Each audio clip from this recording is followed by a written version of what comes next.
তো সম্মানিত ভাই ও বোনেরা, আমার প্রথম কথা হলো আপনারা মনোযোগ দিয়ে কথা শুনবেন। আমরা কি বলি, আমার কথা কি, আমার মেসেজ কি,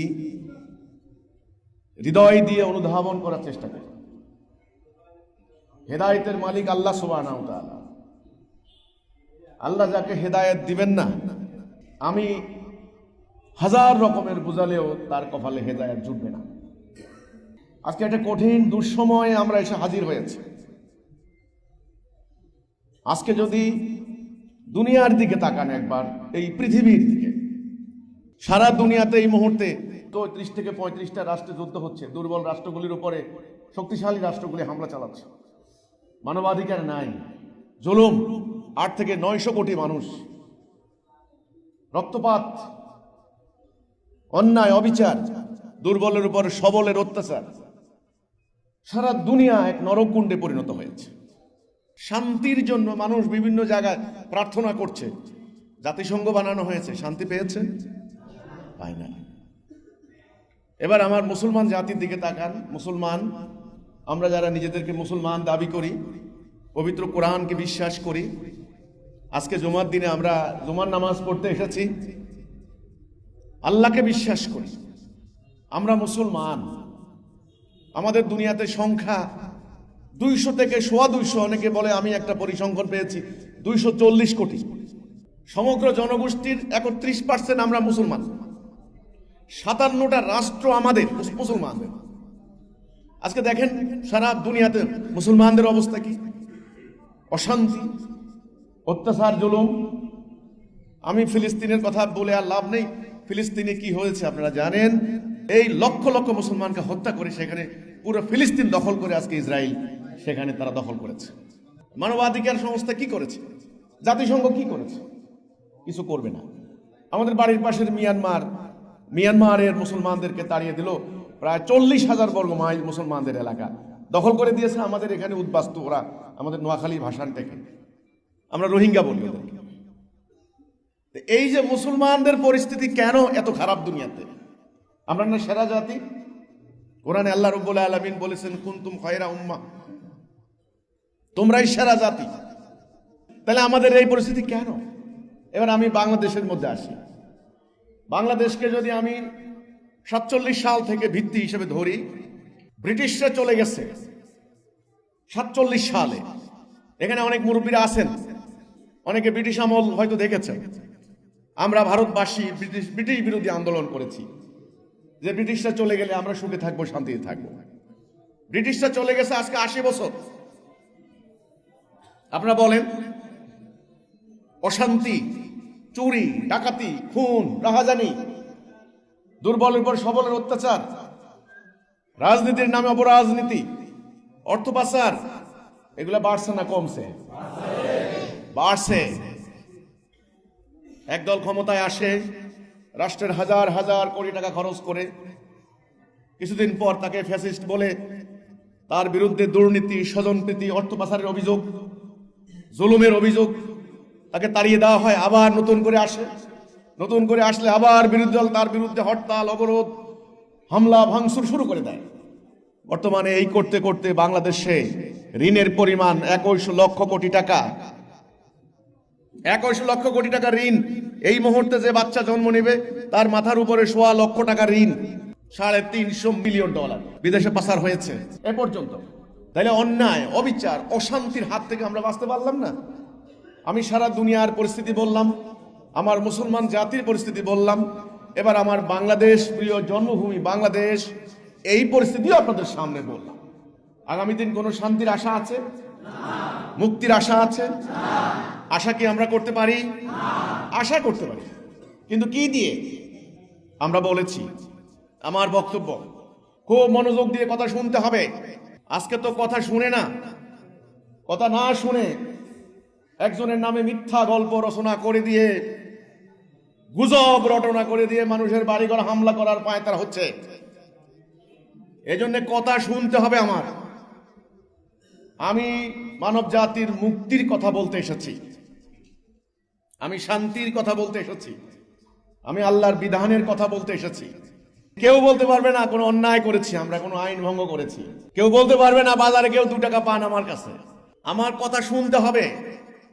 আমি কি বলতে চাই, আজকে এই অশান্তি, প্রতিদিন মার্ডার হচ্ছে, খুন হচ্ছে, নারীদের কোনো নিরাপত্তা নাই, রাষ্ট্রে চলে সুদ, অথচ পবিত্র কোরআনে আল্লাহ সুদ হারাম করেছেন। আমাদের অর্থনীতি, বুনিয়াদী অর্থনীতি হলো সুদের উপরে। ব্যবসায়ীরা বলে দিয়েছেন ব্যবসা বাণিজ্য করা যাবে না, সুদের কারণে উচ্চ হারের সুদ। আমরা অনেক ক্ষুদ্র ব্যবসায়ী, মাঝারি ব্যবসায়ী, তারা পুঁজি হারিয়ে আজকে তারা সর্বশ্রান্ত হয়েছে। ঋণের জ্বালায় আত্মহত্যা করছেন আজকে মানুষ, ঋণগ্রস্ত মানুষ। এর কারণ কি? কারণ হিসাবে আমরা বলেছি, মানুষকে আল্লাহ রব্বুল আলামিন, আল্লাহ সুবহানাহু ওয়া তাআলা মানুষকে সৃষ্টি করেছেন। মানুষ দুনিয়াতে এমনি এমনি আসে নাই। আল্লাহর এক মহা পরিকল্পনা রয়েছে। আল্লাহ মানুষকে সৃষ্টি করেছেন খলিফা হিসেবে। মানুষ আল্লাহর প্রতিনিধি, মানুষ আল্লাহর খলিফা। পবিত্র কোরআনে আল্লাহ বলছেন, ওয়াইয ক্বালা রাব্বুকা লিল মালাইকাতি ইন্নী জাইলুন ফিল আরদি খলিফা। স্মরণ করো সেই মুহূর্তের কথা, আমি ফেরেশতাদেরকে বললাম পৃথিবীতে আমার খলিফা বানাবো। দুনিয়াতে আমরা আল্লাহর খলিফা, আল্লাহর প্রতিনিধি। আমাদেরকে এই উদ্দেশ্যে সৃষ্টি করা হয়েছে। আমরা যদি আল্লাহর খেলাফত না করি, আমরা যদি আল্লাহর আনুগত্য না করি, তবে আমাদের সমাজে অশান্তি হবে, অবিচার হবে, জুলুম হবে। আল্লাহ যখন খলিফা হিসেবে সৃষ্টি করলেন, তখন সমস্ত ফেরেশতাদেরকে আল্লাহ বললেন সেজদা করো। সবাই সেজদা করলো, ইবলিস সেজদা করলো না। এই ইবলিস সেজদা করে নাই। ইবলিস বলেছিল, আল্লাহ আমাকে সুযোগ দাও, আমি এই আদমকে সিরাতুল মুস্তাকিমে থাকতে দেব না। আল্লাহ বললেন, যা, তোকে আমি উত্থান দিবস পর্যন্ত, কিয়ামত পর্যন্ত সুযোগ দিলাম। তাহলে ইবলিস আজকে আমাদেরকে তার আল্লাহর হুকুম মানতে দিবে না। আজকে আমাদের সামনে এখন 2টি রাস্তা, 2টি পথ। আল্লাহ রাব্বুল আলামিন বাবা আদম মা হাওয়াকে যখন দুনিয়াতে পাঠালেন, তখন আল্লাহ রাব্বুল আলামিন বললেন, ফাইম্মা ইয়াতিয়ান্নাকুম মিন্নি হুদা ফামান তাবিআ হুদায়া ফালা খাউফুন আলাইহিম ওয়ালা হুম ইয়াহজানুন। আমি হেদায়া দেব। হেদায়া কে দিবেন? আল্লাহ। আমরা সূরা ফাতিহার মধ্যে বলি প্রতি ওয়াক্ত নামাজে, ইহদিনাস সিরাতাল মুস্তাকিম। আল্লাহ আমাদেরকে হেদায়া দাও, সিরাতাল মুস্তাকিমে আল্লাহ আমাদেরকে হেদায়া দাও। তাহলে আল্লাহ কি দিবেন? হেদায়া। হেদায়া মানে সঠিক পথ, রাইট ডাইরেকশন। নবী রাসূলদের মাধ্যমে আল্লাহ দিয়েছেন। আর ইবলিস কি করবে? দলালা কায়েম করবে, ভুল পথ। ওই পথ আমাকে জাহান্নাম নিয়ে যাবে। তাহলে হেদায়া আমাকে কোথায় নিবে? জান্নাতে। আর দলালা আমাকে কোথায় নিবে? জাহান্নামে। শেষ নবী, আখির নবী, আমরা যার উম্মত, হযরত মুহাম্মদ মুস্তাফা সাল্লাল্লাহু আলাইহি ওয়াসাল্লাম, তিনিও আল্লাহর পক্ষ থেকে সেই হেদায়া নিয়ে এসেছেন। এটা হলো মূল কথা, ইসলামের ভিত্তি, ঈমান, তাওহীদ, কলেমাতুত তাওহীদ, কলেমাতুত তাইয়্যিবা, লা ইলাহা ইল্লাল্লাহ মুহাম্মাদুর রাসূলুল্লাহ। এই কথাটা বুঝতে হবে, ভালো করে বুঝতে হবে। পৃথিবীতে আমরা এসেছি পরীক্ষা স্বরূপ, ভোগ বিলাসের জন্য নয়। এটা আমাদের স্থায়ী বাড়ি নয়। এই দুনিয়াতে আমার সামনে এখন 2টি রাস্তা থাকবে। একটা রাস্তার নাম সিরাতুল মুস্তাকিম, যেটা আল্লাহ দিয়েছেন। আর একটা রাস্তা কায়েম করবে ইবলিস, যেটার নাম দলালা, ডাইন বাম, সত্য মিথ্যা, ন্যায় অন্যায়। এদিকে আল্লাহর হুকুম, এদিকে ইবলিসের হুকুম। এই পথে যারা থাকবে তারা জান্নাতে যাবে, এই পথে যারা যাবে তারা জাহান্নাম যাবে। এই পথে যারা থাকবে তারা মুমিন। হেদায়েতের মধ্যে সিরাতাল মুস্তাকিমে যারা থাকবে, তাওহীদে যারা থাকবে, তারা হচ্ছে মুমিন। তাদের ওলি আল্লাহ, তাদের অভিভাবক আল্লাহ। তারা যাবে জান্নাতে, তাদের গুনাহ আল্লাহ মাফ করে দেবেন। আর এই পথে যারা যাবে তাদের অভিভাবক ইবলিস, তাগুত, ওটা দলালা, ওটা ভুল পথ।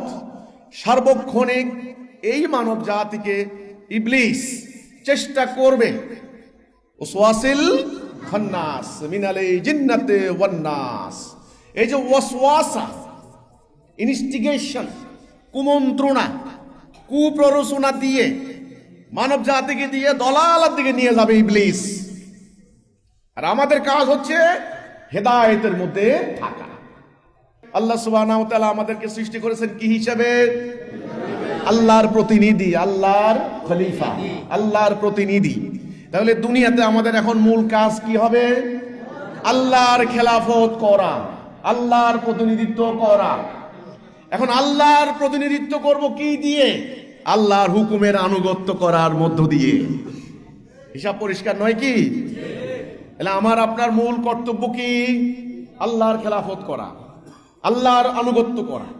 এই আল্লাহর আনুগত্য যেন আমরা করতে পারি, সেজন্য আল্লাহ রাব্বুল আলামিন আমাদেরকে তাওহীদ দিলেন, লা ইলাহা ইল্লাল্লাহ মুহাম্মাদুর রাসূলুল্লাহ। এর বাংলা অর্থ হলো লা ইলাহ, নাই কোনো ইলাহ, ইল্লাল্লাহ, আল্লাহ ছাড়া।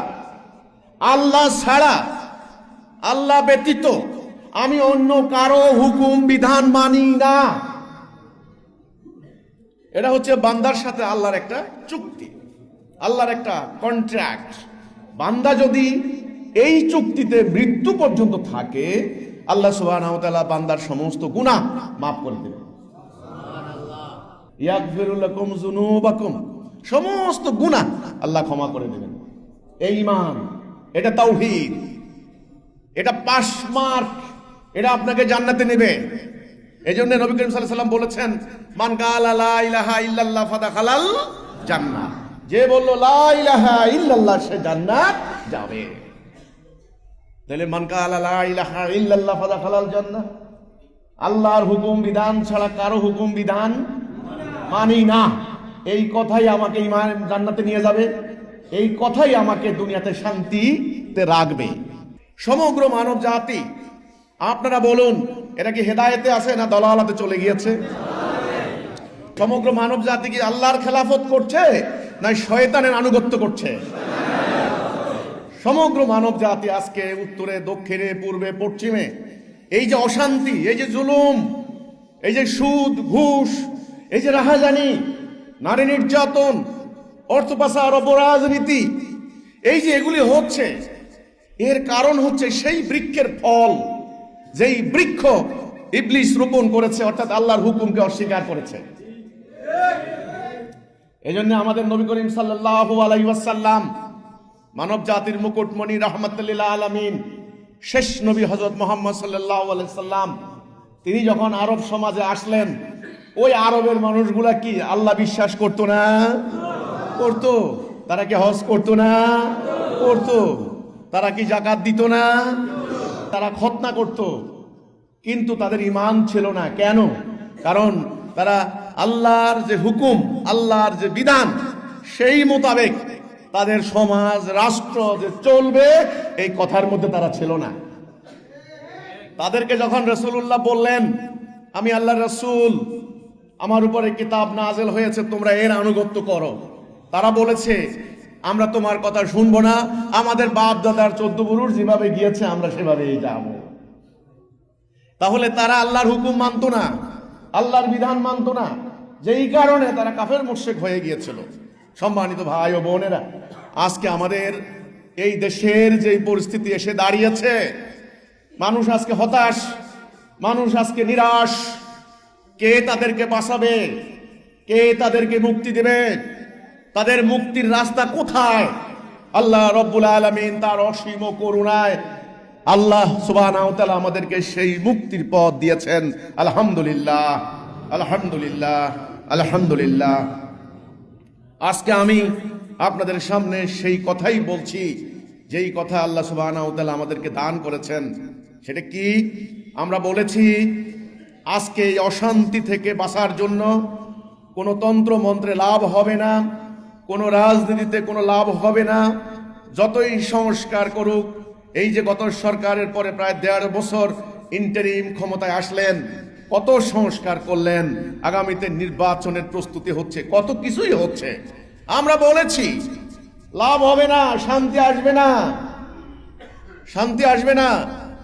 শান্তি আসার জন্য একটা শর্ত, সেটা হচ্ছে এই বর্তমান বিদ্যমান প্রচলিত চালু হওয়া, কায়েম হওয়া এই যে আইন বিধান হুকুম চলছে, এটা ব্রিটিশ খ্রিস্টানের ঔপনিবেশিক যুগের রেখে যাওয়া, এটাকে বাদ দিতে হবে।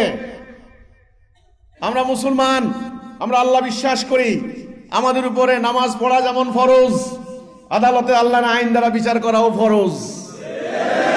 আমার বক্তব্য সরল, আমার বক্তব্য কোনো বক্র নয়, আমার বক্তব্য কোনো জটিল নয়, আমার বক্তব্য কোনো কঠিন নয়। আমি বলেছি নামাজ যেমন ফরজ, আদালতে আল্লাহর আইন দ্বারা বিচার করাও ফরজ। শুয়োর খাওয়া যেমন হারাম, সুদ খাওয়াও হারাম। আমরা বলেছি রোজা যেমন ফরজ, আল্লাহ রাসূলের দেখানো দিক নির্দেশনা মোতাবেক রাষ্ট্র পরিচালনা করাও ফরজ।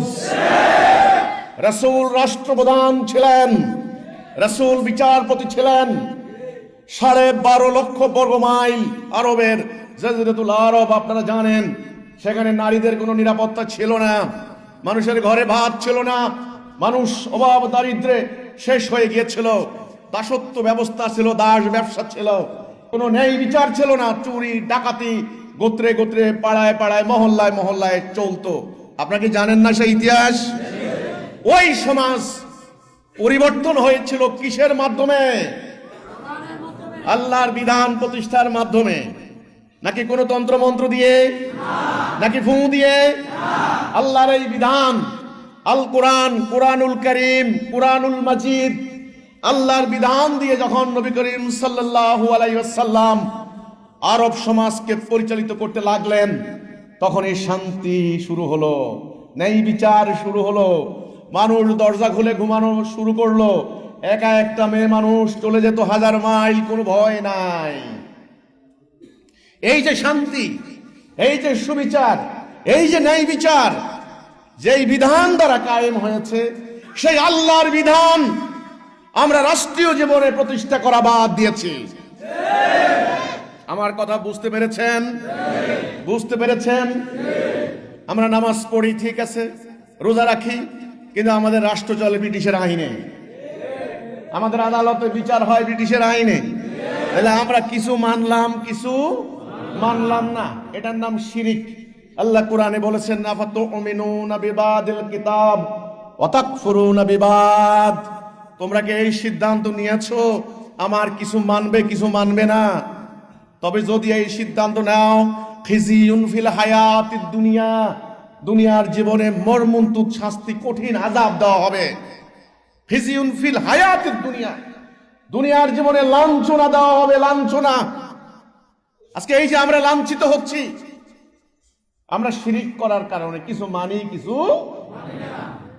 এটা আমাদের ধর্মপ্রাণ মুসলমানদের হয়তো জ্ঞানের অভাব, কেউ এ পর্যন্ত কেউ কিছু বলেননি, তাদেরকে এই সত্য কথাটা তুলে ধরেননি, হয়তো জ্ঞানের অভাব, বুঝতে পারেননি, ইবলিসের প্ররোচনায় এদিকে আমরা চলে গিয়েছি। আল্লাহ কোরআনে বলেছেন, যারা আমার নাজেল করা বিধান দ্বারা ফয়সালা করে না, তারা কাফের, তারা ফাসিক, তারা জালেম। ওমান লাম ইয়াহকুম বিমা আনজালাল্লাহ ফাউলাইকা হুমুল কাফিরুন ফাউলাইকা হুমুজ জালিমুন ফাউলাইকা হুমুল ফাসিকুন। কোরআনের আয়াত, সূরা মায়েদা 44, 45, 47। আমার কথা না। কাজেই ঈমানের ঘোষণা, তাওহীদের ঘোষণা পরিষ্কার করে দিতে হবে। মুখে এক কথা, অন্তরে আরেক কথা, এটা ঈমান নয়। ঈমান হবে মুখে যা বলবো, অন্তরে সেটা বিশ্বাস করব, কাজে সেটা প্রমাণ করব। কাজে প্রমাণ, মুখে বলা, অন্তরে বিশ্বাস করা, এটার নাম ঈমান। তাহলে আমাদের সমস্যাটা কোথায় হয়েছে? আশা করি বুঝতে পেরেছেন। আমাদের ঈমানের সমস্যা রয়েছে, ঈমান নাই, ঈমান আনতে হবে। এই কথাটা বললে অনেকে মাথা গরম হয়ে যায়, কি আমাদের ঈমান নাই? ভাইরা আমার, আমাকে ভুল বুঝবেন না, আমাকে শত্রু মনে করবেন না। নবী করিম সাল্লাল্লাহু আলাইহি সাল্লামকে এরকম আরবের লোকেরা শত্রু মনে করত, কিন্তু তিনি রাহমাতাল লিল আলামিন, আমাদের রাসূল, তিনি এসেছেন মানব জাতির মুক্তির জন্য, মানুষকে জাহান্নামের আগুন থেকে বাঁচানোর জন্য, মানুষকে ইবলিসের দাসত্ব থেকে ফিরিয়ে এনে আল্লাহর দাসত্ব করানোর জন্য। কাজেই আমাদের নামাজের কোনো অভাব নাই, লক্ষ লক্ষ মসজিদ প্রতিনিয়ত নামাজ হচ্ছে। আমাদের রোজার কোনো অভাব নাই, আমাদের হজের কোনো অভাব নাই। 40 লক্ষ লোক মক্কায় আমরা হজ করতে যাচ্ছি, কিন্তু কিসের অভাব? আমরা তাওহীদে নাই, তাওহীদে নাই, ঈমানে নাই। আমার কথা, ঈমান আনেন, ঈমানে আসেন, আল্লাহ আপনাকে জান্নাত দিবেন। তো ঈমানে কিভাবে আসবো? মুখে বলা, অন্তরে বিশ্বাস, কাজে প্রমাণ। সেটা কি? লা ইলাহা ইল্লাল্লাহ মুহাম্মাদুর রাসূলুল্লাহ। আমি সিদ্ধান্ত নিয়েছি, আমি মনে প্রাণে বিশ্বাস করি, আল্লাহর এই বিধান ছাড়া কোন বিধান আমাকে শান্তি দিতে পারবে না। এটা আল্লাহর নাজেল করা বিধান, হক, সত্য, পবিত্র। আরশুল আজিম থেকে লাউহে মাহফুজে সংরক্ষিত ছিল। আল্লাহ মানব জাতির মুক্তির জন্য পাঠিয়েছেন। মানুষ যেন ইবলিসের দাসত্ব না করে, মানুষ যেন শয়তানের দাসত্ব না করে, মানুষ যেন আল্লাহর দাসত্ব করে, আল্লাহর আইন মানে, আল্লাহর হুকুম মানে। যদি মানুষ এই হুকুম মানে, উপকার কার হবে? মানুষের। মানুষের সমাজের শান্তি কায়েম হবে, ন্যায় বিচার কায়েম হবে, সুবিচার কায়েম হবে, মানুষ শান্তি পাবে। এই শান্তির নাম ইসলাম।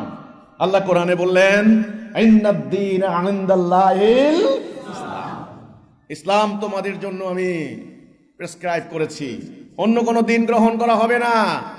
তোমরা গণতন্ত্রের নামে একটা দিন নিয়েছো, সমাজতন্ত্রের নামে আরেকটা দিন নিয়েছো, রাজতন্ত্রের নামে আরেকটা দিন গ্রহণ করছো, কোনো দিন গ্রহণ করা হবে না।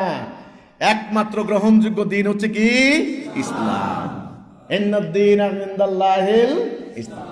কোথাও যাওয়া লাগবে না তোমাদের, জাতিসংঘে যাওয়া লাগবে না, কারো কাছে ধর্ণা দিতে হবে না। ওয়ার্ল্ড ব্যাংক, IMF, আল ইয়াউমু আকমালতু লাকুম দীনাকুম, আমি কামেল করে দিয়েছি, পূর্ণ করে দিয়েছি। এই বিধান যারা রাষ্ট্রীয় জীবনে, জাতীয় জীবনে কায়েম করবে, তারা পৃথিবীর সেরা জাতি হবে। এই জন্য আল্লাহ কোরআনে বললেন, কুনতুম খায়রা উম্মাহ উম্মাতুল লিন-নাস তা'মুরুনা বিল মারুফ ওয়া তানহাউনা আনিল মুনকার। তোমরাই সেরা জাতি, তোমাদের উত্থান ঘটানো হয়েছে, তোমাদের উত্থান ঘটানো হয়েছে। তোমরা মানব জাতির মধ্যে সৎ কাজের আদেশ দিবে, অসৎ কাজ থেকে নিষেধ করবে, এই বিধান কায়েম করে। আজকে তোমরা আল্লাহর এই বিধান বাদ দিয়ে 300 বছর ওদের দাসত্ব করেছো। 47 সালে ওরা চলে যাওয়ার পর ওদের এই কামড়াকামড়ির রাজনীতি আমাদেরকে লাগিয়ে দিয়েছে। আজকে মুসলমান ভাই ভাই খুনাখুনি মারামারি করছে, এক দল হামলা করছে, আরেক দল দেশ থেকে বের হয়ে যাচ্ছে। এই অবিচার তোমাদের মধ্যে কায়েম করে ওরা দিয়েছে। ওদের দেওয়া আইন দ্বারা তোমাদের আদালতে বিচার হয়, ওদের দেওয়া সুদ ভিত্তিক অর্থনীতি তোমাদের ব্যাংকিং সিস্টেমে চলে। এর ফলে হাজার হাজার কোটি কোটি টাকার মালিক হয়ে যাচ্ছে কিছু লোক, আর কোটি কোটি মানুষ সংসার চালাইতে পারছে না। এই অর্থনৈতিক অবিচার, এই রাজনৈতিক অবিচার, এই সামাজিক অবিচার ইত্যাদি যেন না হয়, এই জন্য আল্লাহ সুবহানাহু ওয়া তাআলা সঠিক পথ দিলেন আখিরি নবীর মাধ্যমে। আখিরি নবী যুদ্ধ করে, লড়াই করে, রক্ত দিয়ে, গাছের লতা পাতা খেয়ে, শত্রুর আঘাতে আঘাতে জর্জরিত হয়ে, নিজের প্রিয় জনদেরকে শহীদ করে দিয়ে, নিজে আহত হয়ে, রক্তাক্ত হয়ে, দেশ থেকে বিতাড়িত হয়ে নবী করিম সাল্লাল্লাহু আলাইহি সাল্লাম এই বিধান কায়েম করে দিয়ে গেলেন আমাদেরকে। আজ আমরা কি এই বিধান ধরে আছি? না। আমি এই কথাই বলেছি, আমার কথা যদি অন্যায় হয়, যেই কোনো শাস্তি আমি মাথা পেতে নেব। আমি এই কথাই বলেছি। আমি মুসলমান, আমি আল্লাহ বিশ্বাস করি, আমি কোরআন বিশ্বাস করি, আমার রাষ্ট্র চলবে কোরআনের আইনে। আমরা হব এক জাতি, আমাদের নেতা হবেন একজন, আমরা হুকুম মানব আল্লাহর, দুনিয়াতে আমরা হব সেরা জাতি। এই কথা আমি বলেছি, যেটা আমি বলি নাই। আমার নামে মিথ্যা গল্প চালু করে দিয়ে একটা উগ্রবাদী গোষ্ঠী মব সৃষ্টির পায়তারা করছে, আমার বাড়িঘরে হামলা করার ষড়যন্ত্র করছে, আমার মসজিদ আক্রমণ করার ষড়যন্ত্র হচ্ছে। আমি উম্মত মুহাম্মদী, মুহাম্মদ রাসূলুল্লাহর উম্মত। আমি পালিয়ে যাওয়া শিখি নাই, আমি পিঠ দেখানো শিখি নাই। আমার রাসূল ৭৮ যুদ্ধ করেছেন, আমার জীবনে একটাও করার ইচ্ছা রয়েছে। কাজেই আমার বাড়ি রক্ষা করা, আমার ব্যবসা বাণিজ্য, আমার মসজিদ মাদ্রাসা, আমার স্কুল কলেজ ইন্ডাস্ট্রি ফ্যাক্টরি ইত্যাদি রক্ষা করা আমার মানবাধিকার, আত্মরক্ষার অধিকার, ন্যায়সঙ্গত অধিকার। আল্লাহ রাসূল মদিনাকে রক্ষা করেন নাই? আপনারা কি প্রস্তুত? এই সত্য যদি আজ নির্বাপিত হয়ে যায়, আগামী দিন ইসলামের কথা বলার কেউ থাকবে না। আমি নোয়াখালীর সন্তান, আল্লাহর ইচ্ছা হয়েছে এই মাটিতে আমার জন্ম হয়েছে। আমি কার ঘরে জন্ম নিব, কোন মাটিতে জন্ম নিব, আমার কোনো হাত নাই, আপনাদের যেমন হাত ছিল না। আমি নোয়াখালীর সন্তান। আজকে বলুন, নোয়াখালীতে, সোনাইমুড়িতে আমার উপর বারবার হামলা হয়েছে, আমি একটা আক্রমণ করি নাই। আমার বাড়িঘর জ্বালিয়ে দিয়েছেন, আমি কারো ক্ষতি করি নাই। আমার ভাইদেরকে হত্যা করেছে। শহীদ খোকনের বৃদ্ধ বাবা এখনো এখানে উপস্থিত। সেনাবাহিনীর অবসরপ্রাপ্ত কর্মকর্তা তার ছেলেকে জবাই করে হত্যা করেছে। শহীদ খোকনের বাবা এখনো বেঁচে আছে, ছেলের হত্যার মামলা এখনো ঝুলে আছে, তার পর্যন্ত বিচার হয় নাই। এই মসজিদ নির্মাণ করতে এসেছিলেন, বারবার আমার সম্পদ লুণ্ঠন করা হয়, আমার বাড়িঘরে হামলা করা হয়, আমার মসজিদ ভাঙা হয়, আমার ভাইদেরকে হত্যা করা হয়, আর আমি হতে দেব না। ভাইরা আমার বক্তব্য আমি সারা বাংলাদেশে বলে যাচ্ছি। সারা বাংলাদেশ, আমার মেসেজ একটা, আমরা মুসলমান, আজ আমাদেরকে বাঁচতে হবে। আমাদের জাতি নিয়ে ষড়যন্ত্র হচ্ছে, এই হানাহানি রাজনীতি। গত সরকারের আমলে যে কয়টা রাজনীতি ছিল, রাজনৈতিক দলের সংখ্যা বাড়ছে না কমছে? বাড়ছে, কমে নাই। ক্ষমতা নিয়ে হানাহানি, কামড়াকামড়ি বাড়ছে না কমছে? বাড়ছে। এটা আর চলতে দেওয়া যাবে না। সিদ্ধান্ত নিতে হবে মুসলমানদেরকে, সিদ্ধান্ত নিতে হবে মুমিনদেরকে। ভাইরা আমার, আজকে এই সিদ্ধান্ত আপনারা নিতে হবে। আপনারা কি আল্লাহর বিধান চান? আপনারা কি কোরআনের বিধান চান? আপনারা কি হেদায়েতে থাকতে চান? যদি আপনারা আল্লাহর হুকুম চান, যদি আপনারা আল্লাহর বিধান চান, তাহলে আপনাদেরকে এই সিদ্ধান্ত নিতে হবে। আপনারা আল্লাহ রাসূল যেভাবে দিন কায়েম করেছেন, সে দিন কায়েমের সিদ্ধান্ত নিতে হবে। আমি তিনটা সূরা থেকে উল্লেখ করছি। সূরা ফাতিহা 28, সূরা সফ 9, সূরা তাওবা 33। ওয়াল্লাযী আরসালা রাসূলাহু বিল হুদা ওয়া দীনিল হক লিইয়ুযহিরাহু আলাদ দীনি কুল্লিহি। তিনি আল্লাহ, যিনি তার রাসূলকে পাঠিয়েছেন হেদায়াত এবং সত্য দিন দিয়ে, যেন এটাকে বিজয়ী করেন, জাহের করেন, প্রতিষ্ঠা করেন। তাহলে আল্লাহ রাসূলকে কেন পাঠানো হয়েছে? আল্লাহর এই বিধান, এটা কার বিধান? এটা কার হুকুম? আল্লাহর এই বিধানকে অন্য সমস্ত দিনের উপরে হেদায়েত এবং সত্য দিন দিয়ে রাসূলকে পাঠানো হয়েছে, তিনি যেন এটাকে কায়েম করেন। আচ্ছা বলুন, আপনি একটা গাড়ি কিনলেন, গাড়িকে তৈরি করা হয়েছে, চালিয়ে এক জায়গায় নেবেন, গন্তব্যে যাবেন। এই ঘড়িটার উদ্দেশ্য কি? যদি আপনি উদ্দেশ্য নাই বুঝেন, ঘড়ি দিয়ে উপকার পাবেন? এই ফ্যানের উদ্দেশ্য কি? বাতাস না দিলে ফ্যানের কোনো মূল্য আছে? তাহলে এই বিধানের উদ্দেশ্য কি? এটাকে কায়েম করতে হবে, এটাকে কার্যকরী করতে হবে। এই মোতাবেক রাষ্ট্র চলবে, সমাজ চলবে, আইন শৃঙ্খলা বাহিনী চলবে, সেনাবাহিনী চলবে, আদালত চলবে, তবে তো আমি মুসলিম নাকি? আমার কথা এখানে, আপনাকে দিন কায়েম করতে চান? আপনাকে শান্তি চান? যদি শান্তি চান, যদি দিন প্রতিষ্ঠা করতে চান, তবে আল্লাহর হুকুম স্মরণ করুন। সূরা সূরা 13 নম্বর আয়াত আল্লাহ বলছেন, আনাকিমুদ্দিন, দিন কায়েম করো। আমরা জানি নামাজ কায়েম করো, আমাদেরকে বলা হয় আকিমুস সালাহ। সে আল্লাহ বলেছেন আকিমুদ্দিন, দিন কায়েম করতে হবে। রাসূল দিন কায়েম করেননি? করেছেন। খালি মিষ্টি খাওয়া সুন্নত ভাই, মায়ের খাওয়া কিন্তু সুন্নত। সুন্নত খালি মেসওয়াক রাখা সুন্নত নো, তলোয়ার রাখাও সুন্নত। কিছু সুন্নত বলা হয়েছে, কিছু সুন্নত বলা হয় নাই। সেই যোদ্ধা নবী, রণাঙ্গনে আপসহীন নবী, যেই নবী রাষ্ট্র পরিচালনা করেছেন আল্লাহর বিধান দিয়ে, সেই নবীর প্রকৃত জীবনী আমাদেরকে পূর্ণাঙ্গ রূপে আমাদের সামনে বলা হয় নাই, আংশিক বলা হয়েছে, কিছু কিছু বলা হয়েছে। এই জন্য আজকে আপনারা কি আল্লাহর দিন কায়েম করতে চান? তো আল্লাহর দিন যারা কায়েম করতে চান তাদেরকে একটা কর্মসূচিতে আসতে হবে, জিহাদ এবং কিতাল। জিহাদ ছাড়া দিন প্রতিষ্ঠা হবে না। নবী করিম সাল্লাল্লাহু আলাইহি সাল্লাম জিহাদ করেছেন, আমাদের উপর জিহাদ করা ফরজ। 6 থেকে 700 আয়াত আছে কোরআনের, সরাসরি মানে ডাইরেক্ট ইনডাইরেক্ট প্রায় জিহাদ এবং কিতাল সংক্রান্ত। সেই জিহাদ কিসের জিহাদ? সম্পত্তি লুটপাটের জিহাদ? এই যে রাজনীতির নামে হানাহানির জিহাদ? নো, দিন প্রতিষ্ঠার জিহাদ। আপনারা কি দিন প্রতিষ্ঠার জিহাদ করবেন নাকি ভয় লাগে? আমি জিহাদের কথা বলি। জিহাদ মানে হলো আপ্রাণ চেষ্টা, আল্লাহর দিন প্রতিষ্ঠার চেষ্টা।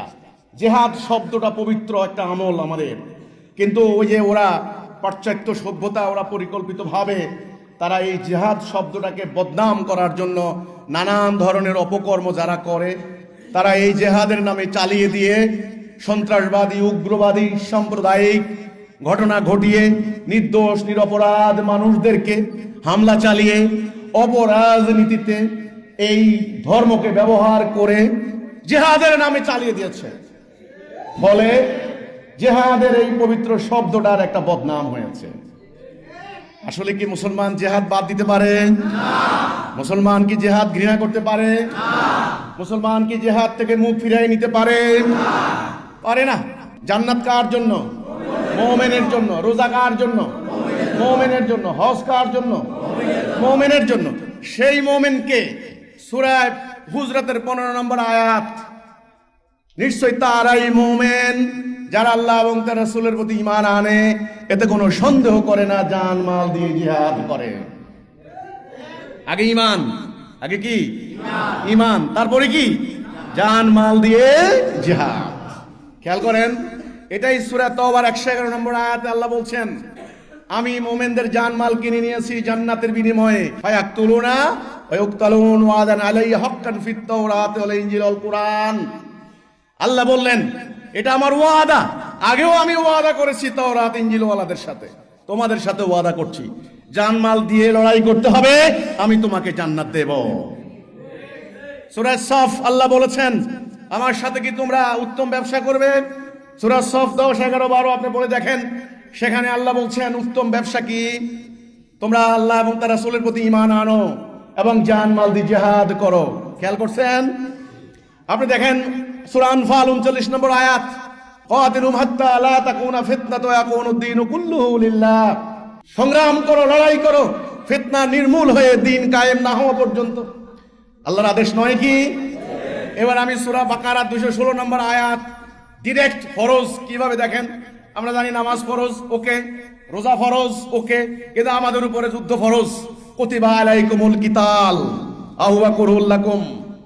এই ফরজ আপনার উপরে, এই ফরজ কে পালন করবে? বলেন। সূরা বাকারার 216 নম্বর আয়াত। তাহলে দিন প্রতিষ্ঠা করব কথাটা বললেই হবে না, সংগ্রাম করতে হবে, লড়াই করতে হবে। সূরা তাওবার 20, 21, 22 এগুলো পড়ে দেখবেন, সেখানে আল্লাহ বলছেন, তোমার কাছে যদি আল্লাহর প্রতি ঈমান এবং আল্লাহর রাস্তায় জিহাদ করা অপেক্ষা বাড়ি ঘর, ব্যবসা বাণিজ্য, ক্ষেত খামার, স্ত্রী পুত্র, ভাই বন্ধু পরিজন ইত্যাদি প্রিয় হয়, তবে আল্লাহর অপেক্ষা করো। হ্যাঁ, সূরা তাওবা 38-39 পড়ে দেখেন। তোমরা কি আল্লাহর রাস্তায় লড়াই করবে না? লড়াই করবে না? আল্লাহ বলছেন ইনফিরু খিফাফান ওয়া সাকালান, নেমে পড়ো হালকা ভারী অবস্থায়। যদি তোমরা বের না হও, মনে রাখো অন্য জাতি তোমাদের উপর চাপিয়ে দেব। এখন বুঝছেন আমরা কেন গোলাম হয়েছি, কেন আমরা পরাজিত হয়েছি? কারণ আমরা আল্লাহর দ্বীন প্রতিষ্ঠার সংগ্রাম ত্যাগ করেছি, আমরা ঈমান আনা বাদ দিয়েছি। এখন আমাদের প্রথম কর্তব্য হবে আল্লাহর রাস্তায় সংগ্রামের মাধ্যমে আল্লাহর দ্বীন প্রতিষ্ঠা। আমরা কার দ্বীন মানব? দ্বীন কয় প্রকার? একটা আল্লাহর দেওয়া দ্বীন, একটা ইবলিসের তৈরি করা দ্বীন। আমল দুই প্রকার, আমলে সালেহ, আমলে সাইয়্যা। মানুষ দুই প্রকার, মুমিন, কাফের। পরকালে পরিণতি দুটা, জান্নাত, জাহান্নাম। আজকে আপনার সামনে জান্নাতের রাস্তা পরিষ্কার হয়ে গেল। আপ টু ইউ, ডিসিশন আপনার। আপনি কি ডান দিকে যাবেন নাকি বাম দিকে যাবেন? আমি গুনাহগার, সাধারণ মানুষ, আখিরি নবীর উম্মত, আল্লাহর একজন অত্যন্ত গুনাহগার বান্দা, আল্লাহর এক প্রিয় বান্দার উসিলায় মহাসত্যের সন্ধান পেয়েছি, আজ আমি আপনাদের সামনে তুলে ধরলাম। কাজে আমি আপনাদেরকে এখানে বলতে চাই, যদি আপনারা আল্লাহর রাস্তায় সংগ্রাম করতে চান, আল্লাহর দ্বীন প্রতিষ্ঠা করতে চান, তবে 5টা শর্ত পালন করতে হবে। এটার নাম কর্মসূচি। আল্লাহ রাসূলের একটা হাদিস আছে, রাসূল বলেছেন আনা আমরুকুম বিখামসিন আল্লাহু আমারানি বিহিন্না, আল্লাহ আমাকে 5টি কাজের আদেশ দিয়েছেন, আমি তোমাদেরকে দিয়ে যাচ্ছি। 1 নাম্বার, ঐক্যবদ্ধ হও। 1 নাম্বার শর্ত কি? এতক্ষণ আপনারা আমার আলোচনা যা শুনলেন, এই অশান্তি দূর হোক আপনারা চান? এই অশান্তির কারণ কি আপনারা বুঝতে পেরেছেন? আল্লাহর হুকুম না মানার কারণে। এখন আমরা সিদ্ধান্ত নিয়েছি, আমরা আর দলালাতে থাকবো না, আমরা হেদায়েতে উঠবো। সিদ্ধান্ত নিয়েছেন। প্রচলিত বিদ্যমান মানুষের তৈরি আইন বিধান মানবো না, আল্লাহর আইন প্রতিষ্ঠা করব। আপনারা সিদ্ধান্ত নিয়েছেন। সিদ্ধান্ত কেবল নিলে হবে না, মাত্র সিদ্ধান্ত নিয়েছেন, জানমাল দেওয়ার প্রস্তুতি নিতে হবে। 1 নাম্বার শর্ত ঐক্য। 1 নাম্বার শর্ত কি? ঐক্য। কেমন ঐক্য? সাফফান কান্নাহুম বুনিয়ানুম মারসুস, সীসা গলানো প্রাচীরের ন্যায় ঐক্য। ওই যে সামনে ইলেকশন আসছে, দেখবেন নির্বাচনকালীন জোট, এইসবের কথা আল্লাহ বলেন নাই। এটা হবে কি? সীসা গলানো প্রাচীরের ন্যায় ঐক্য। সাফফান কান্নাহুম বুনিয়ানুম মারসুস, ঐক্যবদ্ধ হইতে হবে সীসা গলানো প্রাচীরের ন্যায়। 2 নাম্বারে ডিসিপ্লিন। 3 নাম্বারে আনুগত্য করতে হবে, একজন নেতার আনুগত্য, শর্তহীন প্রশ্নহীন আনুগত্য লাগবে। আল্লাহ কোরআনে বলেছেন আতিউল্লাহ আতিউর রাসূল আউলিল আমরি মিনকুম, তোমরা আল্লাহর আনুগত্য করো, রাসূলের আনুগত্য করো, আনুগত্য করো তোমাদের আউলিল আমরের, আমিরের। তাহলে আমিরের আনুগত্য করতে হবে। 3 নাম্বার। 4 নাম্বার হিজরত। আল্লাহ কোরআনে বললেন আল্লাযীনা আমানু ওয়া হাজারু জাহাদু ফি সাবিলিল্লাহ আ'যামুদ দারাজাতান ইনদাল্লাহ, তাদের দরাজা আল্লাহর কাছে অনেক উপরে। ঈমান আনার পরে হিজরত। হিজরত মানে আলাদা হওয়া। 5 নাম্বার জান মাল দি জিহাদ। তাহলে 1 নাম্বার ঐক্য। আপনাকে ঐক্যবদ্ধ হবেন। আমি সবাইকে ঐক্যবদ্ধ হওয়ার ডাক দিয়েছি। আমি জানি না আমার কথা কে শুনবে, কে শুনবে না। আমি সারা দুনিয়ার মানুষকে ঐক্যবদ্ধ হওয়ার ডাক দিয়েছি, তাওহীদের উপরে ঐক্যবদ্ধ হওয়ার জন্য বলেছি। হে মানুষ, আমাদেরকে আল্লাহ খলিফা হিসেবে সৃষ্টি করেছেন, তোমাদের সামনে ধ্বংস অনিবার্য। তোমরা অ্যাটম বোমার মুখোমুখি এসে দাঁড়িয়েছ, তোমাদের ভেতরে অপরাজনীতি চলছে, তোমাদেরকে বাঁচতে দেবে না, তোমাদের নারীদের ইজ্জত রক্ষা হবে না, তোমাদের তরুণরাই কলেজ বিশ্ববিদ্যালয় আন্দোলন করতে করতে মরে যাবে। হে মানুষ, মহাপ্রতারক শয়তান ইবলিস তোমাদেরকে প্রতারিত করেছে। তোমরা আসো, কলেমা তাওহীদের উপর ঐক্যবদ্ধ হও। আমি ঐক্যবদ্ধ হওয়ার ডাক দিচ্ছি।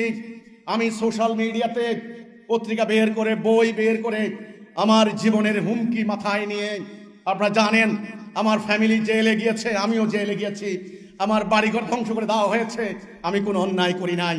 আমি সারা দুনিয়ার মানুষকে, ঢাকা রাজধানী থেকে শুরু করে সারা বাংলাদেশের প্রত্যেকটা হল রুমে, মাঠে, ময়দানে, সর্বত্র আমি শুধু ঐক্যের কথা বলে যাচ্ছি। আমি বলে যাচ্ছি, তোমরা যারা এই দেশে দলাদলি করে সামান্য ক্ষমতার জন্য, সামান্য একটা এমপি হওয়ার জন্য, সামান্য একটা ইউনিয়ন পরিষদের চেয়ারম্যান হওয়ার জন্য এক মুসলমান আরেক মুসলমানকে কুপিয়ে হত্যা করছো, এক দলের লোক আরেক দলের লোককে গুলি করে হত্যা করছো, জবাই করে হত্যা করছো, মহাপ্রতারক শয়তান তোমাদেরকে নরকে না নেওয়া পর্যন্ত এগুলি চালাবে। আমি ঐক্যের ডাক দিয়েছি, আমি অন্যায় কিছু করি নাই। আমি জানি না এই জাতি বিনাশী অনৈক্য হানাহানি, এই টুকরা টুকরা হয়ে যাওয়া জাতিগুলি আবার কবে ঐক্যবদ্ধ হবে। কিন্তু আমি জানি যারা মুমিন, যারা আল্লাহকে ভালোবাসে, যারা কোরআনকে ভালোবাসে, যারা দুনিয়াতে শান্তি চায়, তারা অতি দ্রুত আমার ডাকে ঐক্যবদ্ধ হয়ে যাবে ইনশাআল্লাহ। এই কাগজটাকে যদি টুকরা টুকরা করে দেওয়া হয়, এটা দিয়ে কোনো কাজ করতে পারবেন? এটা কি হয়ে যাবে আপনারা বলেন? এটা হয়ে যাবে আবর্জনা। আজকে আমাদের এই সমাজকে, এই মানুষগুলিকে বিভিন্ন ফেরকায়, তরিকায়, দলে টুকরা টুকরা করে দিয়ে আজকে আমাদের অশান্তি চলছে। আমার জাতির মধ্যে হাজার হাজার পীর, এক এক পীরের এক এক তরিকা, এক এক পীরের এক এক তরিকা, হাজার হাজার আলেম, বিভিন্ন ভাবে ওনারা বিভক্ত। আমি চাই ঐক্যবদ্ধ হন তাড়াতাড়ি একটা কথার উপরে, লা ইলাহা ইল্লাল্লাহ মুহাম্মাদুর রাসূলুল্লাহ। এই কথার অর্থ হচ্ছে আমরা সিদ্ধান্ত নিয়েছি আমরা আল্লাহর বিধান ছাড়া কারো বিধান, আল্লাহর আনুগত্য ছাড়া কারো আনুগত্য, এবং মুহাম্মদ রাসূলুল্লাহ সাল্লাল্লাহু আলাইহি সাল্লাম আমাদের রাসূল, উসওয়াতুন হাসানা, তিনি খুলুকুন আযীম, তিনি আমাদের আদর্শ। তিনি যেইভাবে, যেই প্রক্রিয়ায়, যেই তরিকায় আল্লাহর বিধান কায়েম করে দিয়ে গেলেন, সেটাই আমাদের আদর্শ। অন্য কোনো আদর্শ আমাদের প্রয়োজন নাই। সেই তরিকাটা কি? 5 দফা কর্মসূচি এবং সংগ্রাম, জিহাদ। আপনারা এতক্ষণ কথা শুনলেন, আমি কি অন্যায় কোনো কথা বলেছি ভাই? আমি কি অন্যায্য কোনো কথা বলেছি ভাই? আমি আল্লাহর বিধান প্রতিষ্ঠার কথা বলেছি। তাহলে এই যে এরা বিভিন্ন জায়গায় বসে বসে আমার নামে ষড়যন্ত্র করে, মিথ্যাচার করে, এরা কি জবাব দেবে আল্লাহর কাছে? আমার এলাকার মানুষ কেন কিছু বলছে না তাদেরকে? আপনারা আসুন, আমরা সবাই মিলে আল্লাহর দেওয়া দিন, দ্বীনুল হক কায়েম করি। আমার কথা পরিষ্কার হলো? ইমানের কথা কি? লা ইলাহা ইল্লাল্লাহ। আগে অর্ধেক বুঝেন, তারপর একটু পরে। আগে অর্ধেক বুঝেন, লা ইলাহা ইল্লাল্লাহ, আগে একটু বুঝেন। এটার মানে হচ্ছে আল্লাহ ছাড়া আমি কারো আনুগত্য করব না, কারো হুকুম মানব না। তারপরের অংশ হলো মুহাম্মাদুর রাসূলুল্লাহ। এখন আমি যদি আল্লাহর বিধান বাদ দিই, আপনি বলেন তো আমাদের রাষ্ট্র কি এখন কোরআনের আইনে চলে? এটা বুঝতে কোনো বড় বিদ্যা বুদ্ধি লাগে? হ্যাঁ, এটা কি হচ্ছে আমি বলি, একটু বুঝাই দিই। এটা মুখস্থ করছেন ওনারা, তাফসীর করছেন, বান্ডেলে বান্ডেলে টাকা কামাই করে নিয়ে যাচ্ছেন। এই কথা বলাই আমার পাপ হয়েছে। এটা যদি আমি না বলতাম তাহলে আমি বড় মুসলমান। এটা মুখস্থ হচ্ছে, তাফসীর হচ্ছে, ব্যাখ্যা হচ্ছে, শানে নজুল মুখস্থ করা হচ্ছে, ওয়ার্ড বাই ওয়ার্ড মিনিং পড়া হচ্ছে, হচ্ছে না? সুন্দর করে পড়া হচ্ছে। কিন্তু এটা ভাই যেই উদ্দেশ্যে, সেটাই যদি না হয়, আপনি একটা গাড়ি কিনে আনলেন, গাড়ি প্রতিদিন আপনি ধোয়া করেন, মোছা করেন, চাকা মুছেন, বাতাস দেন, ইঞ্জিন পরিষ্কার করেন, এসি লাগিয়ে ঘুম দেন, আবার দরজা বন্ধ করে গ্যারেজে রেখে দিয়েছেন, গাড়ি কোনো লাভ আছে ভাই? এই কিতাব আসছে কি জন্য? এটা আসছে মানুষ যেন শান্তি, সমাজে যেন সুদ না হয়, সুদের পরিবর্তে লস অ্যান্ড প্রফিটের ভিত্তিতে বিজনেস হবে, আদালতে যেন চোরের বিচার হয়। আল্লাহ বলছেন চোর চুরি করলে হাত কেটে দাও। আমরা ব্রিটিশের আইন মানলাম, এখন আমাদের চুরির পরিমাণ দেখেন, 40,000 কোটি টাকা একজনে চুরি করে নিয়ে যায়। আমরা মুসলমান, আল্লাহর বিধান বাদ দিলাম, তাহলে কি লাভ হলো এখন? এই জন্য আজকে আমাদের এই সিদ্ধান্তে আসতে হবে যে আমরা যথেষ্ট হয়েছে, আর না, নো মোর কন্টিনিউ, আর না, আর কন্টিনিউ করবো না আমরা। এই যে মানুষের তৈরি বিধান, আপনার কথাটা বুঝতে পেরেছেন? আজকে দুনিয়াতে কার বিধান চলে নাকি এটা বুঝেন নাই?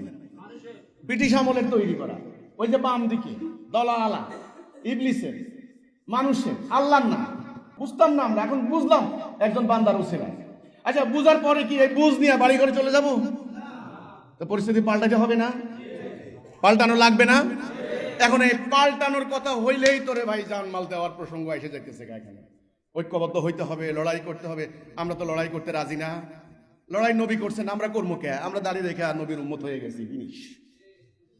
রসুলের দাঁত ভাঙছেন লড়াই, অসত্যের বিরুদ্ধে দিন প্রতিষ্ঠা করতে গিয়ে।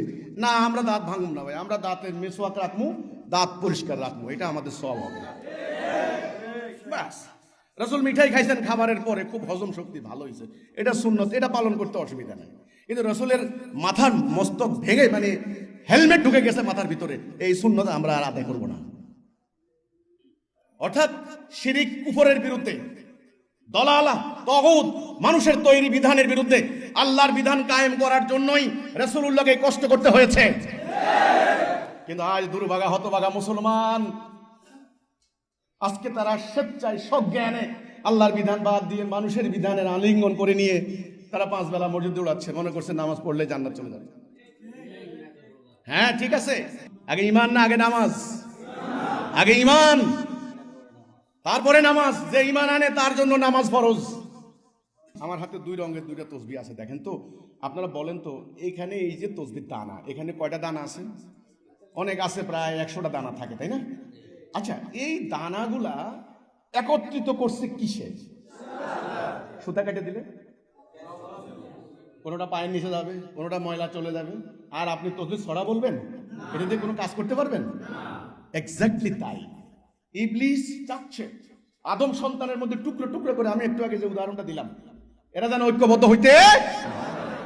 আর আল্লাহ চান আমার আদম সন্তান, আমি যাকে নিজ হাতে বানিয়েছি, আমার রূহ ফুঁকে দিয়েছি, ওয়ানাফাকতু ফীহি মির রূহি, আমি আমার নিজের রূহ দিয়েছি আদমের ভিতরে, গরু ছাগলের ভিতরে দেই নাই। এই আদম ঐক্যবদ্ধ হয়ে আমাকে একমাত্র রব মেনে নিয়ে আমার হুকুমের আনুগত্য করে তারা ভাই ভাই থাকবে, তারা ঐক্যবদ্ধ থাকবে।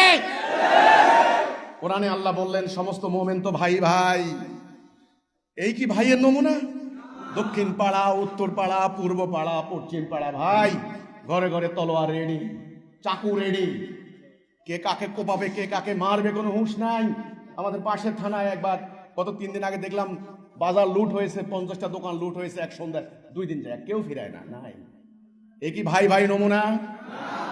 আমাদের দোকানদারদের কাছে যান, কেউ নিশ্চিত করতে বলতে পারবেন না সঠিক মাপ দিস, খাদ্য পিওর খাদ্য দিছে, বিশ্বাস করে যে আমার ভেজাল খাদ্য দিছে, মাপে কম দিচ্ছে, মিথ্যা ছলনা। অফিসে যান, ঘুষ ছাড়া কোনো কাজ হয় না। আপনার ব্যবসা করতে যান, সুদ ছাড়া কোনো ব্যবসা হয় না। এটা কি মুসলমানের সমাজ হতে পারে ভাই? আমার কথা এটা। তাহলে এই সমাজটাকে পরিবর্তন করবেন না? এই সমাজকে চেঞ্জ করবেন না? এই সমাজকে পরিবর্তন করা লাগবে না? এখন বুঝছেন মুসলমানরা মার খাচ্ছে কেন? অথচ সংখ্যা কত আমরা? 240 কোটি, টোটাল পপুলেশনের 31%, 57টা রাষ্ট্র আমাদের।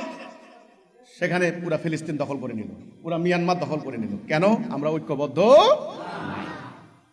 আজকে ঐক্যবদ্ধ হওয়ার জন্য, ভাই বানানোর জন্য, এক জাতি করার জন্য আল্লাহর পক্ষ থেকে হেদায়েত চলে এসেছে। 100টা তসবির দানা একত্র করে কিসে? সুতা কেটে দিলে কি হবে? ঠিক তেমনি আজকে মুসলমানদের এই টুকরা টুকরা হয়ে যাওয়ার কারণ কলেমার রশি, কলেমার দড়ি কেটে দেওয়া হয়েছে। আল্লাহর দড়ি, ওয়াতাসিমু বিহাবলিল্লাহি জামিআ ওয়ালা তাফাররাকু, ফারাক হইবা না, আলাদা হইবা না। আল্লাহর রশি, বিহাবলিল্লাহ, আল্লাহর রশি। আল্লাহর রশি কয়টা? জান্নাতের রাস্তা কয়টা? হেদায়েতের রাস্তা কয়টা? একটা। মুক্তির পথ কয়টা? সেটা কি? লা ইলাহা ইল্লাল্লাহ মুহাম্মাদুর রাসূলুল্লাহ। আল্লাহ, তোমার আইনের আন্ডারে বাস করতে চাই। আল্লাহ, আল্লাহ তোমার বিধান মানতে চাই। আল্লাহ তোমার আনুগত্য করতে চাই। আল্লাহ তুমি হক, তোমার নবী হক, তোমার কোরআন হক, তোমার রাসূলের সাহাবীদের পবিত্র জীবনী হক। তারা রক্ত দিয়ে এই কোরআন কায়েম করে গেলেন। আজ আমরা এটা মানতে পারছি না। আল্লাহ, আমাদের হৃদয়ের বাণী তুমি শুনো। আল্লাহ, ওরা আমাদেরকে জোর করে এই মানুষের আনুগত্য করাচ্ছে, ওরা জোর করে আমাদেরকে সিস্টেমের মধ্যে ঢুকিয়ে দিচ্ছে বারবার। আল্লাহ, আমার জাতির হৃদয় খুলে দাও। আল্লাহ, আমার জাতির দৃষ্টি খুলে দাও। আল্লাহ, আমার জাতির ঈমান আনার তৌফিক দাও। আল্লাহ,